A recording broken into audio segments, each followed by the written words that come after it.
Hello and welcome to Live and Lead for Impact. If you're like many of my clients, you are dealing with overwhelm, feeling like you don't have enough minutes in your day. So I want to share 3 just super simple tactics, strategies to improve your time management. There are just things that get in the way sometimes and steal our time without us even realizing it. All right. So that first one is look at your digital distractions. We all know this. We can accidentally get kind of sucked down that rabbit hole.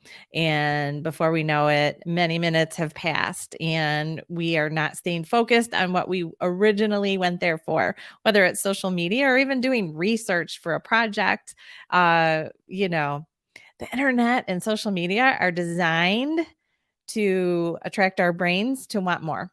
And they're giving us information that will suck us in. So you have to be really, really intentional. Now, there are great times we can be intentional about the time we spend there. Like we want to connect with friends, etc. But do pay attention and avoid kind of their main purpose is to up our minutes on the apps. So be really intentional about what you're going there for.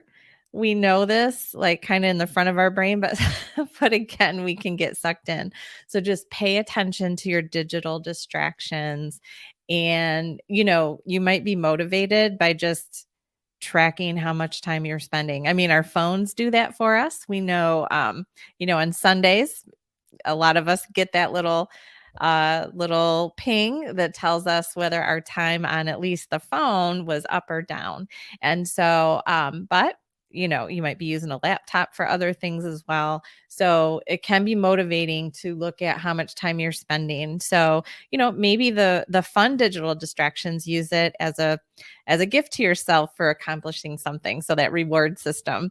But do pay attention to your digital distractions. That's one where you likely can recapture some time.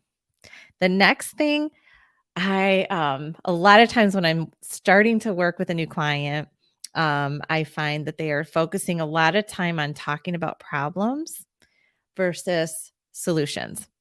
And so think about, in terms of your day, how much time. Now we give it fun names that make it feel like best use of our time. Venting. Now, does venting serve a purpose? For sure. We do need to get it out, but just keep in mind, venting beyond the kind of getting emotions out isn't really serving us. It's the problem solving that's serving us. So getting into action around what's frustrating us. And so if we're only doing the talking about the things that are going awry and not moving into problem solving, it's not great use of your time. So it can feel productive, but ultimately it's not. Don't do away with venting and sharing and all of those things altogether, but just be really intentional. And so I said, a lot of times when a new client starts with me, they're kind of used to that.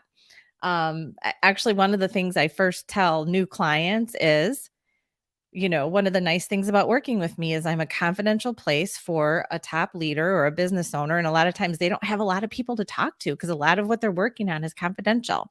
And so this is a confidential place for you to vent and share frustrations. But I always tell them, however, we will get into action. I'm not a shoulder to cry on. And so sometimes I'm needing to shift their mindset. I actually I've had a few clients recently that are kind of focusing on that. And I just stop them and say, I'm done. I have the image of what we're looking for. I have a really good sense of next steps. And so let's get into problem solving. So this is another one that you want to monitor. And again, we can be motivated to focus on decreasing the time that we're spending on this by tracking it. So pay a little attention about how much, like that water cooler time that you're doing, complaining about coworkers, processes failing, all those kinds of things, versus spending time on finding solutions, moving through tough conversations, conflict resolution, being assertive. Maybe it's your team, you're frustrated and you're constantly wasting time overcoming the challenges of the team, and complaining about the team, versus setting the clear expectations and holding them accountable, because that feels really uncomfortable. So we can use this as avoidance tactics as well. So the next is engage in that problem solving versus complaining, whining. I actually a lot of times too, because if leaders are engaging in more complaining versus problem solving, the teams likely are as well. And so one thing I like to do is I have this little form that I'll share with clients called a gripe and grumble form. And I like to have them implement it with their teams because basically it says, here's my frustration challenge thing that angers me, etc. And here's two solutions, or at least one solution. So that's the other thing. It can feel productive, like, oh, I'm identifying some challenges here, but or pointing out some things, that aren't working well with the team or a coworker who's not performing. But it's super easy to complain about things. It's not really much of an investment. We're not using our creative energy. And so if we require someone to use their creative energy for problem solving at the same time that they're pointing out an issue, a challenge, a snafu, a lot of times people just kind of quiet down about it because really they're not that interested in investing that much in fixing it because it's not really that big of a deal. It's more of a habit that they're complaining than that something's really that much of a big deal. So anyway, gripe and grumble form, focus, for your team and focus for yourself. How much are you engaging in venting, et cetera, versus getting into problem solving? The third is make sure that you're building in margin. So when we lack margin in our schedules, when we're minute to minute to minute have everything scheduled up, the lack of margin, time to address challenges, think creatively about problem solving, really makes even small challenges much bigger because we don't have that wiggle room for emergencies or unforeseen circumstances. So I think back to years ago, I had a client where I went and found two pictures, one of a stuffed closet and one of a nicely organized closet that had space. And if you think in terms of just the simple activity of trying to get dressed in the morning, if your closet is just chock full and you're having to like push the clothes aside and try to wiggle out the things, look how much more time it takes. You can't feel organized. You're not, you can't be efficient. There's not time to just grab the belt and the accessory that you need. You can't find it. And that's kind of what happens. It's a visual of kind of what happens when our schedules are that tight. We need that extra little margin. So anyway, I was going to say years ago, I had this client and they were meeting with clients of theirs constantly.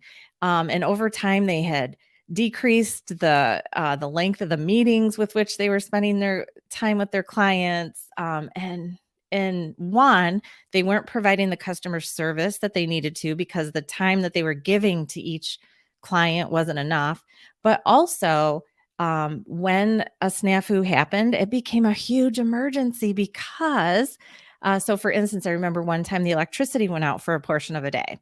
So one, they had to find the time. Well, of course, they had the time at that moment to reschedule appointments. But the problem was they were so tightly scheduled for all the weeks and months coming up that they couldn't find the wiggle room that they needed to insert the clients whose appointments needed to be rescheduled. Not good. So anyway, it became a much bigger challenge of trying to squeeze and move and accommodate just these few clients versus if they had had some wiggle room, some margin in their schedule, they would have been able to accommodate this unforeseen need of squeezing people into the days, weeks, and months in the future. So anyway, so 3 quick tips. So 1, pay attention to your digital distractions. They're likely pulling you in more than you realize. There's some time to recapture there. 2, how much are you complaining about problems versus solving problems? And that goes for your team as well. Pay attention. Are you cultivating a team of solution seekers or of people who just complain? And what are you modeling for yourself? And then 3, does your schedule have margin so that you have time to problem solve, to overcome unforeseen circumstances, to shift things around a little bit in your schedule? So I hope these help. I am here to help you. I'm Kirsten Rasvogel, founder of Focus Forward Coaching. I've been helping leaders and teams and family businesses for over 30 years. So connect with me. I would love to chat. Shoot me a message below, send me a direct message, or grab a spot on my calendar. You can go to the link right here, focusforwardcoaching.com/book call. I'd love to hear what value you got out of today's video or any of the others. And I look forward to connecting with you on future videos. I'm live at 12:15 Eastern Standard Time every Wednesday, 12:15. All right, take care.